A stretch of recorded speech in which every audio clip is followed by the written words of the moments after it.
નમસ્કાર દર્શક મિત્રો, આપ નિહાળી રહ્યા છો એસ લાઈવ ન્યૂઝ બુલેટિન। નજર નાખીએ અત્યાર સુધીના મુખ્ય સમાચારો પર। સ્ટેન્ડિંગ કમિટીના ચેરમેન ભૂપેન્દ્ર પટેલ સહિત 6 સભ્યો બદલાયા।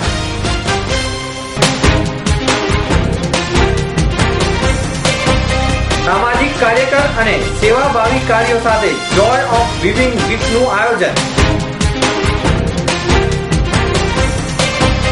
મહાત્મા ગાંધીના જન્મદિને શહેરમાં રચાશે ગાંધી આર્મી।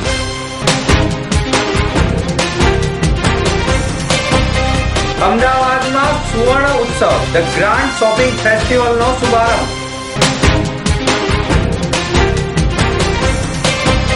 ભારત પેટ્રોલિયમ દ્વારા રાધણ ગેસ જાગૃતિ અંગે રેલીનું આયોજન। રમઝટ રાસ ગરબામાં ખેલૈયાઓ અભિનેતા સરવણ જોશી સાથે મન મૂકીને ઝૂમ્યા।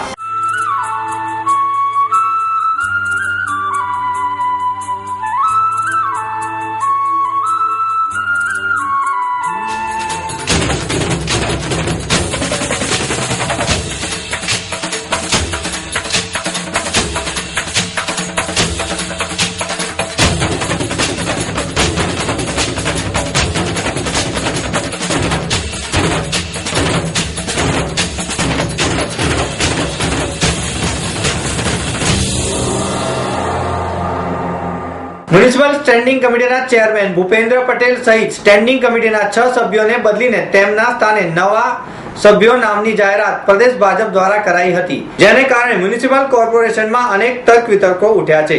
કોર્પોરેશનમાં સર્વોચ્ચ લેખાથી સ્ટેન્ડિંગ કમિટીના કુલ 12 સભ્યો પૈકી અડધો સભ્યો નિવૃત્ત થયા હોય આ સભ્યોને ભાજપ મોવડી મંડળ યથાવત રાખશે કે પછી નવા સભ્યોની નિમણૂક કરશે તે અંગે જાતની અટકળો થતી હતી।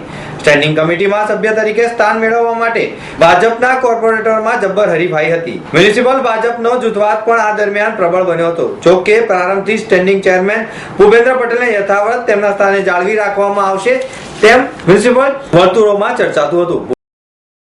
આજે અમદાવાદ કોર્પોરેશનમાં સ્ટેન્ડિંગ કમિટીના 6 સભ્યોની વરણી કરી રહી છે। એમાં ગોતા વોર્ડમાંથી દિનેશ દેસાઈ, ગૌતમ શાહ નારણપુરા વોર્ડમાંથી, ભરત પટેલ વડોદ વોર્ડમાંથી, કેવુર પરીખ મણિનગર વોર્ડમાંથી, હંસાબેન પટેલ વટવા વોર્ડમાંથી અને પ્રવીણ પટેલ ગિરધરનગર વોર્ડમાંથી નિમણૂક કરવાનો આદેશ ભારતીય જનતા પાર્ટીએ મને ગાંધીનગરથી અત્યારે આપ્યો છે અને મેં જે અત્યારે ડિક્લેર કર્યું છે 6 સભ્યો જે રિટાયર થાય છે એની જગ્યાએ 6 નવા નિયુક્ત થશે। ભૂપેન્દ્ર પટેલ સિવાય અન્ય 5 સભ્યોને બદલાશે અથવા તો તમામ 6 સભ્યોને આગામી વર્ષે ચૂંટણીનું વર્ષ હોય જાળવી રખાય તેવી ચર્ચા હતી, પરંતુ ગઈકાલે મ્યુનિસિપલ ભાજપના નેતા મયુર દવેએ પત્રકારો સમક્ષ તમામ 9 સભ્યોના નામની જાહેરાત કરી હતી। ભૂપેન્દ્ર પટેલ સતત 3.5 વર્ષની સ્ટેન્ડિંગ ચેરમેન તરીકે રહ્યા હતા। જો કે હવે આ નવા સભ્યોમાં ગૌતમ શાહ અને પ્રવીણ પટેલ વરિષ્ઠ કોર્પોરેટર હોય નવા ચેરમેન તરીકે આ બંનેમાંથી કોઈ એકની પસંદગી થશે તેવું લાગી રહ્યું છે। આગામી 30 સપ્ટેમ્બરના રોજ યોજાનારી મ્યુનિસિપલ બોર્ડમાં આ સભ્યોની વિધિવત જાહેરાત કરવામાં આવશે। આપણા બાળકોમાંથી કેવી રીતે આવડત અને મદદની ભાવના હોય તેનું એક ખરું ઉદાહરણ કુશલ શાહ અને તેમના મિત્રોએ આપ્યું છે। અમદાવાદની સાથે સાથે આખી દુનિયામાં ઓક્ટોબર માસના પહેલા અઠવાડિયામાં જોય ઓફ ધ વિવિંગ વીકનું સેલિબ્રેશન કરવામાં આવે છે, જેમાં લોકો જુદી જુદી રીતે બીજા અસહાય લોકોને ખુશ કરવાનો પ્રયત્ન કરે છે। અમદાવાદમાં વિવિધ સ્થળોએ આ રીતે જોય ઓફ વિવિંગ વીકનું સેલિબ્રેશન કરવામાં આવે છે, ત્યારે કુશલ અને તેના મિત્રો દ્વારા જોય ઓફ વિવિંગમાં કંઈક નવું કરવાનો વિચાર આવ્યો। તેમણે 2 ઓક્ટોબરથી લઈને 8મી ઓક્ટોબર સુધી જોય ઓફ વિવિંગનું સેલિબ્રેશન કરવાનો નિર્ણય કર્યો, જેમાં તેઓએ 2 ઓક્ટોબરથી 8મી ઓક્ટોબર સુધી અલગ અલગ પ્રકારના સામાજિક કાર્યો તથા સેવાભાવી કાર્યો કરશે। સામાજિક કાર્યોમાં તેઓ રસ્તાની સફાઈનો કાર્યક્રમ, ફાફડા જલેબી વહેંચીને તેમાંથી એકઠું થતું ફંડ, જે છેલ્લા દિવસે દાન કરવું, કાયદાઓનું પાલન કરનારા લોકોનું સન્માન કરવું, રક્તદાન શિબિર, ગરીબ બાળકો માટે હોટલ ડિનર, કેન્સરના દર્દીઓ માટે ફિલ્મ દર્શન જેવા અનેક સામાજિક કાર્યો કરશે। આ અંગે વાત કરતા કુશલ શાહે જણાવ્યું કે મને લોકોની મદદ કરવી ખૂબ જ પસંદ છે। મને આ પ્રકારનો વિચાર ફ્રેન્ડશિપ ડે વખતે આવ્યો હતો। આ વખતે ફ્રેન્ડશિપ ડે ના દિવસે મેં અને મારા મિત્રોએ એકઠા થઈને પોલીસ મિત્રને ફ્રેન્ડશિપ બેલ્ટ બાંધ્યા હતા। ત્યારથી મને વિચાર આવ્યો કે આપણે આનાથી પણ કંઈક વધારે સારું કરવું જોઈએ। ભણીએ છીએ એટલા માટે પૂરતો સમય નથી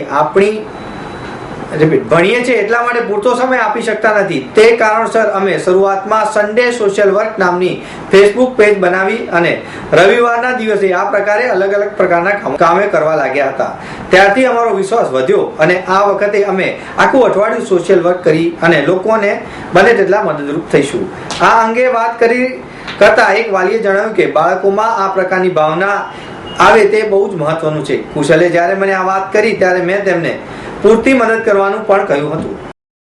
બીજીથી 8મી ઓક્ટોબરે અમે એક ગ્રેન્ડ સ્કેલ ઉપર ઇવેન્ટ કરવાનું છે કે અમે 2 ઓક્ટોબરે અમારે ક્લીનલીનેસ એટલે આપણે ગાંધી જયંતિ ઉપર ગાંધીજીનો મેઇન એમનો શું હતો કે એમને ક્લીનલીનેસ બહુ કરતું એટલે આપણે અત્યારે ક્લીનલીનેસ વિશે કરીશું.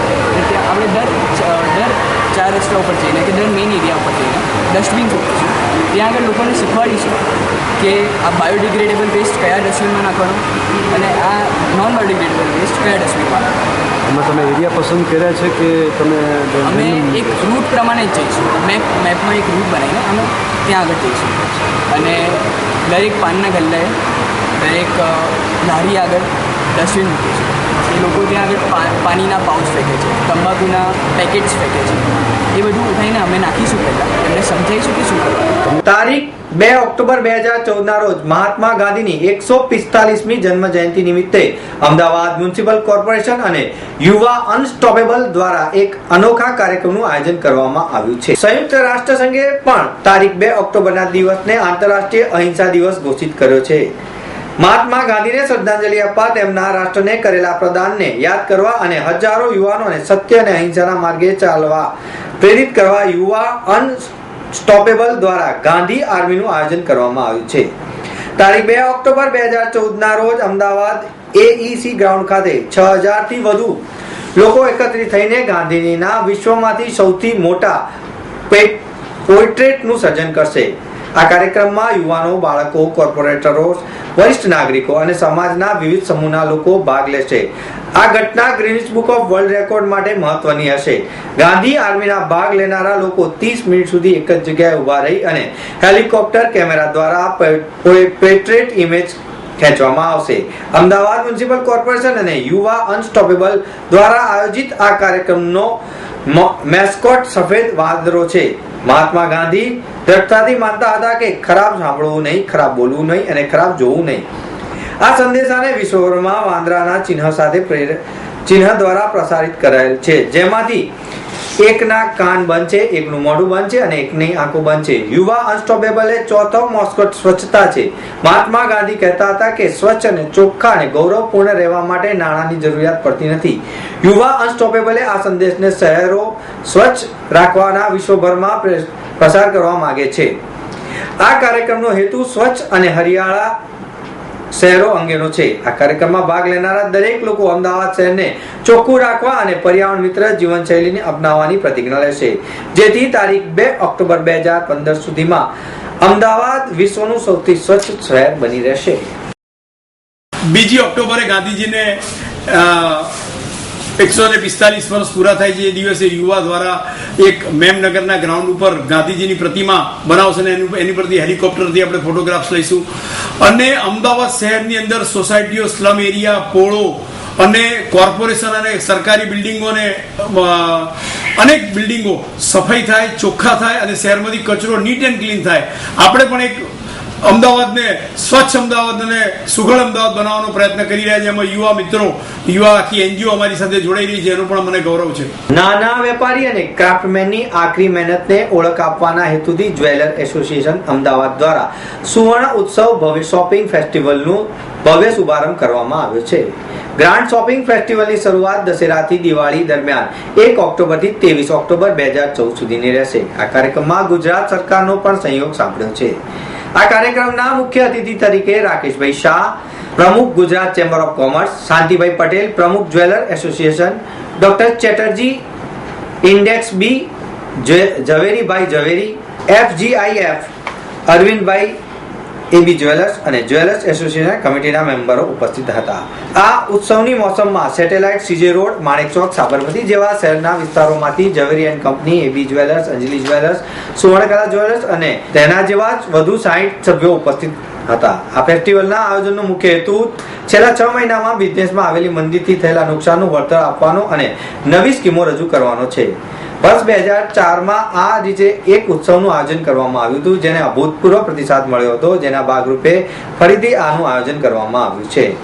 એસોસિએશનના પ્રમુખ શાંતિભાઈ પટેલે જણાવ્યું કે અમારું એસોસિએશન હાલ માર્કેટની સ્થિતિને તરફ લક્ષ્ય આપે છે, પરંતુ અમે ગ્રાહકોની માંગને પણ પહોંચી વળવા માટે ઈચ્છીએ છીએ. આથી અમે સુવર્ણ ઉત્સવનું આયોજન કર્યું છે. અમદાવાદના લગભગ અમારા 62થી વધારે જ્વેલર્સ આ સ્કીમ સાથે જોડાયા છે.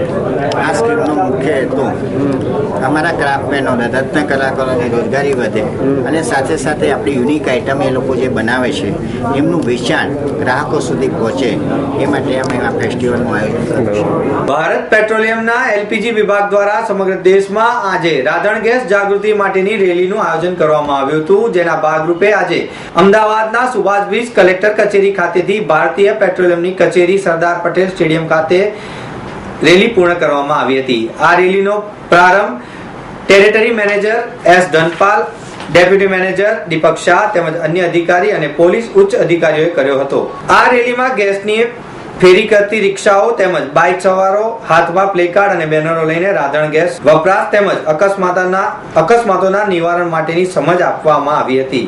આ અંગે ભારત પેટ્રોલિયમના ટેરેટરી મેનેજર એસ ધનપાલે જણાવ્યું કે ભારત પેટ્રોલિયમ રાંધણ ગેસના વિતરણ અને અકસ્માતની સમજ આપવા માટે આ ખાસ રેલીનું આયોજન કરવામાં આવ્યું છે. જ્યારે ડેપ્યુટી મેનેજર દીપકભાઈ શાહે જણાવ્યું કે અમે ગ્રાહકોને 5 મુદ્દાઓની સમજ આપવાનો પ્રયત્ન કર્યો છે, જેમાં રાંધણ ગેસ આપના ઘરે ડિલિવરી કરવા માટે આવતા સમયે તેનું વજન અચૂક તપાસો. બીજું, જ્યારે રસોઈ બનાવતી વખતે ગેસ લીકેજ જેવી ઘટના બને તો ગભરાયા વગર ગેસનું રેગ્યુલેટર ઓફ કરવું અને આ ગેસ ફ્રેન્ડલી ગેસ છે માટે તેને તે પ્રમાણેની જ વપરાશ થઈ શકે છે. આ રેલી સ્ટેડિયમ ખાતે આવેલ ભારતીય પેટ્રોલિયમના કાર્યાલય ખાતે સભામાં ફેરવાઈ હતી. Today, Bharat Petroleum Corporation, this month we are celebrating Safety First, Safety Month to educate the customers about the safe usage of domestic LPG. The main purpose is to create awareness among the customers so that people use it safely without any accident. So part of the program, we have had lot of safety clinics. અત્યારે નવરાત્રીનો પ્રારંભ થઈ ચૂક્યો છે. ખેલૈયાઓ અવનવા વસ્ત્રો પહેરીને રાત્રે party પ્લોટમાં પહોંચી જાય છે, તો બીજી તરફ પાર્ટી પ્લોટમાં ખાસ ઓર્કેસ્ટ્રા અને ફિલ્મી કલાકારોનું પણ ખાસું એવું આકર્ષણ હોય છે.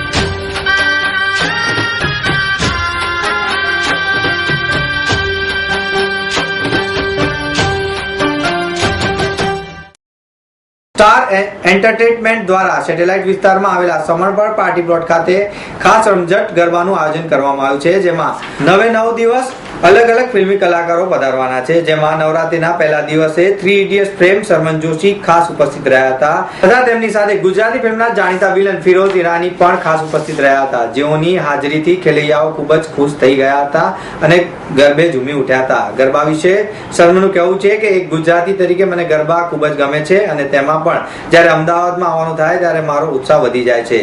જ્યારે ગુજરાતી ફિલ્મના જાણીતા વિલન ફિરોઝ ઈરાનીનું કહેવું છે કે ગરબા એ આપણી સંસ્કૃતિ છે અને સૌ સાથે મળીને ગરબા રમવા જોઈએ, જેનાથી આપને આનંદ થઈ શકે.